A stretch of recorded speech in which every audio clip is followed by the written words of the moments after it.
In 2021, UFC security cameras recorded a 47-second clip that was never released to the public, right after Conor McGregor's ankle snapped. When Dustin Poirier was left alone in the cage, he whispered something without moving his lips much. When lip-reading experts decoded those words, everyone was stunned. "I told you this would happen, Conor. I told you 6 years ago." Because that night at UFC 264, it wasn't just a bone that broke. A secret revenge plan that started in 2015, one nobody knew about, had just been completed. But where this plan began is darker than anyone could imagine.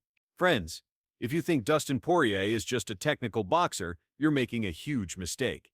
This man's punches were forged in Louisiana street fights, in his father's garage, and among the ruins left by Hurricane Katrina. Born in Laforge Parish in 1989, Dustin learned from childhood just how brutal life could be. While his father Daryl worked at a local repair shop, the family constantly struggled financially. But the real turning point came with Hurricane Katrina in 2005. When 16-year-old Dustin lost his home, he came face to face with life's harsh reality. "Back then, we were just fighting to survive," he recalls about that period. The thing is, most kids who go through trauma like that break down. But Dustin, he turned that pain into fuel. Every punch he throws carries the weight of those desperate nights when his family had nothing. So how did this brutal childhood shape that legendary endurance he shows in the octagon? For kids growing up in Louisiana's small towns, fighting isn't a luxury, it's a necessity. When Dustin first stepped into a gym at 17, he already knew the basics from the streets. But his story was different. While most young fighters dream of fame, Dustin just wanted to support my family. This difference in motivation shaped his entire training approach. In his first professional fight, in 2009, he was only 20 years old. He knocked out Josh Auger in 69 seconds. But more importantly, with that first paycheck, he could finally help his mom. What's crazy is, even back then, you could see the killer instinct. He didn't celebrate after the knockout. He just looked at his corner and nodded. "Job done? What's next?" Now let's get into Poirier's technical secrets. Growing up in Louisiana's humid heat, Dustin naturally developed the ability to stay calm under intense stress. According to sports science research, Poirier can keep his heart rate below 140 BPM during fights. For normal fighters, that number's between 160 and 180. Poirier has a special system developed with his coach Mike Brown. This system calculates how effective an opponent is at different ranges, then applies pressure accordingly. We saw this system work perfectly in the McGregor fights. Here's the most interesting part. Dustin wears down his opponent's mind before wearing down their body. By coming forward at the same pace every round, he plants the thought in his opponent's head: "This guy is never gonna get tired." But the real power behind these techniques lies in his completely unknown training method. Poirier's training in American Top Team is different. While other fighters work in climate-controlled gyms, Dustin goes back to Louisiana and trains in natural conditions.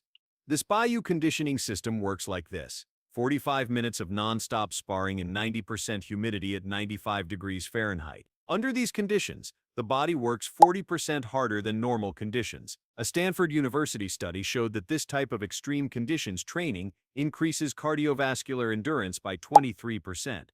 That's the secret behind why Poirier still looks fresh in the 4th and 5th rounds. But here's what most people don't know. During these sessions, Dustin doesn't just train his body, he trains his mind to embrace discomfort. "Pain is just weakness leaving the body," he says. "And I got a lot of weakness to get rid of." January 23, 2021. 6 years after their first fight, Conor and Dustin stepped into the octagon as completely different men. McGregor came in confident from his first-round knockout victory back in 2014. But Dustin was a different animal. Round 1 looked familiar. McGregor landing his left hand, moving well. But experienced eyes could see something different. Dustin wasn't fazed. Every shot Conor landed, Poirier just absorbed and kept coming forward. Then came round 2. This is where Dustin unleashed hell. He started chopping away at McGregor's lead leg with brutal calf kicks. Each kick was like an axe hitting a tree, methodical, calculated, devastating. At 2:32 of the second round, McGregor was hurt bad from a leg kick. As he tried to back up against the fence, Dustin unleashed a perfect right hand that sent the Irishman crashing down. But here's the crazy part. When Dustin followed up with ground strikes, he wasn't wild or emotional. He was surgical. July 10th, 2021. The trilogy fight nobody expected to end the way it did. McGregor came out aggressive, trying to recapture his old magic. But Dustin stayed calm, methodical. Late in the first round, as McGregor stepped back, his ankle gave way with a sickening snap. But it wasn't just bad luck. Dustin had been targeting that leg all fight. Every calf kick, every check was designed to weaken that foundation. When McGregor was sitting there with his broken ankle, screaming threats, Dustin just stared down at him, stone cold. That's when he said those words the cameras caught, "I beat him twice. He's got to live with it." And that's when everyone saw Poirier's true character. Dr. Duncan French, UFC Performance Institute director. Dustin's physical parameters are similar to endurance athletes, but his striking power remains at heavyweight level throughout the fight. UFC 236. Nobody expected Dustin to stand with the volume king of featherweight, but Dustin proved his pressure system worked against anyone. He absorbed 134 significant strikes, but landed 103 of his own. The difference? His shots hurt more. In the fourth round, when most fighters would be broken, Dustin found another gear. A straight left hand dropped max, and the follow-up shots forced the referee to stop it. Two of the most violent men in the sport, throwing bombs for 25 minutes. Gaethje landed 46% of his strikes, incredible against anyone else. But Dustin landed 52% and kept the higher pace throughout. The fight was so brutal that both men were hospitalized afterward, but Dustin walked out victorious, proving his system worked even against elite violence. What separates Poirier from other fighters is his mental toughness. Sports psychologists describe his mind as anti-fragile. Dr. James Martinez from Louisiana State University. Poirier's mental profile is very rare. His performance increases under stress, rather than decreasing. This typically develops as a result of extreme childhood experiences. This showed up in his fights against elite strikers like Max Holloway and Justin Gaethje.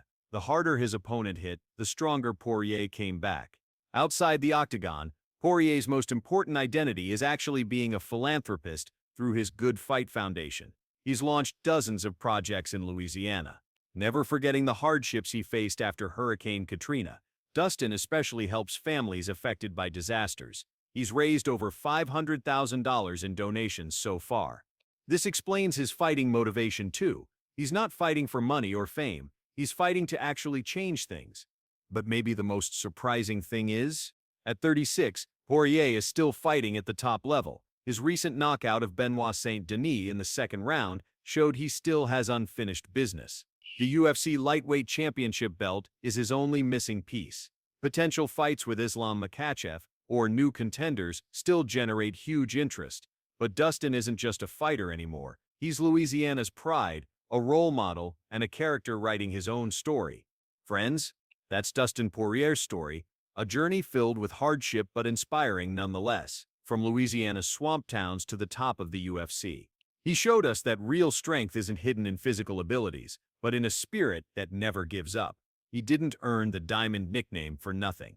He's a real diamond that shines under pressure. In every fight, he's not just fighting for himself, but for all of Louisiana, for everyone struggling with hardship. If you enjoyed this video, don't forget to hit that like button. You can also support by subscribing. Let us know in the comments which Poirier fight you like the most.